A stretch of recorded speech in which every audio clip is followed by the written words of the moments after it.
Ada satu pengalaman menarik yang saya alami waktu studi di Filipina. Waktu itu saya ingat saya naik angkot. Angkot di sana namanya jeepney. Itu modifikasinya jeep tapi dibuat jadi panjang.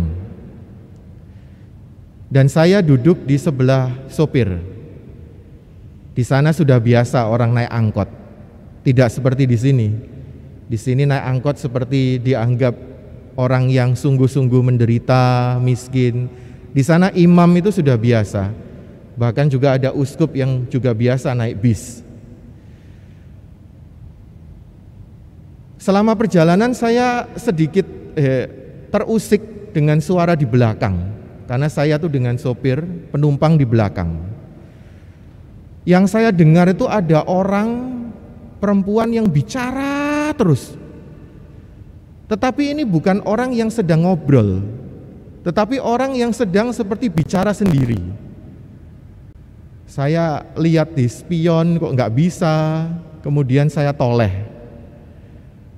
Ternyata saudari-saudara, ada seorang ibu itu duduk, dia membawa buku, kelihatan sekali itu kitab suci, dan dia mengajar di dalam angkot. Entah yang di dalam itu dengar atau tidak, komentar atau tidak, diam atau apapun tertawa, dia tetap mengajar. Sepanjang perjalanan itu. Kemudian saya turun memang. Saya lihat setelah turun, dia juga masih berbicara, ngomong terus dengan membawa kitab suci. Saudari-saudara, mungkin kalau kita mendengar atau saya melihat sendiri pengalaman itu, ini kayak orang gila. Tetapi ada satu hal yang mengusik saya kemudian.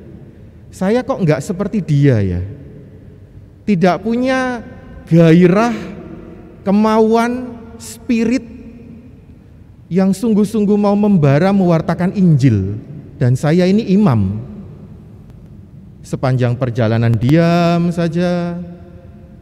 Tapi ini ada seorang ibu, entah dia itu dari gereja apapun, denominasi apapun, dia setia untuk mengajar.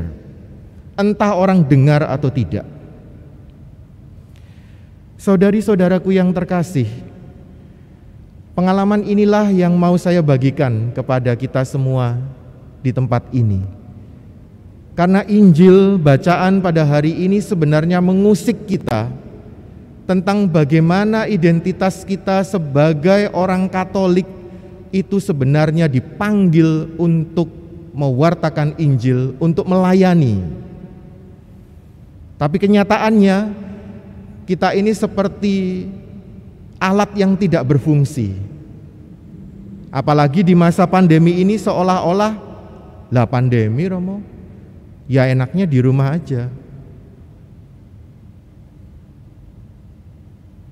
Saya bersyukur bahwa ada orang-orang tanda petik gila, orang-orang Katolik yang masih tetap setia memperjuangkan pembinaan pelayanan, meskipun kadangkala jumlahnya secara kuantitas mengecewakan. Saya lihat sendiri di Zoom meeting, ada pembina biak yang setia untuk tetap hadir dalam sekolah minggu bina iman anak Katolik meskipun anaknya hanya 5. Dan bagi kita percuma itu, udah tutup aja Zoom-nya. Lebih baik Anda itu pergi plesir atau menikmati televisi dan sebagainya. Cuma 5 loh, ngapain diurusin. Tetapi kenyataannya saya masih bersyukur dan mempunyai harapan bahwa orang-orang Katolik masih ada yang tetap berjuang untuk melayani. Bagaimana dengan kita sekarang di tempat ini? Ketika Tuhan menanyakan siapa yang saya utus ya, seolah di masa pandemi ini orang-orang bisa diam atau nyenggol atau dia saja Tuhan. Dia saja yang dipanggil jadi suster, jangan anak saya. Saya masih butuh putra-putri saya, anak-anak saya untuk menjalankan bisnis dan sebagainya. Atau ketika kita sendiri yang ditanyai oleh Tuhan, aduh Tuhan, saya masih banyak urusan. Masih banyak hal ini, nggak bisa saya, nggak ada waktu Tuhan. Nanti kalau saatnya datang tiba-tiba Tuhan, waktunya sekarang ya. Loh, kenapa Tuhan? Sudah selesai waktumu di dunia. Apa yang harus kita mau jawab kepada Tuhan? Karena Dia adalah penguasa waktu. Saudara-saudariku yang terkasih, kegilaan inilah yang mau saya sharingkan sekali lagi. Bahwa di masa pandemi ini, Tuhan sebenarnya tetap bertanya kepada kita, siapa yang akan kuutus? Pelayanan tidak berhenti di masa pandemi ini. Kami para imam, biarawan-biarawati, banyak umat yang saya kenal tetap setia melayani, entah dalam persekutuan doa, entah dalam pendalaman iman, entah dalam rosario, entah dalam pertemuan-pertemuan apapun. Ada begitu banyak. Bagaimana dengan kita yang ada di tempat ini? Apakah kita masih diam saja seperti mesin yang sudah dipesan oleh Tuhan tetapi tidak berfungsi? Atau kita pada sore hari ini, pada malam ini mau tergerak untuk mengangkat tangan, ini aku, utus aku. Saya mau melayani Tuhan. Karena pelayanan itu ada begitu banyak saudara-saudariku. Omikron sudah mendekat. Kita sudah mulai berjaga-jaga seperti tahun lalu.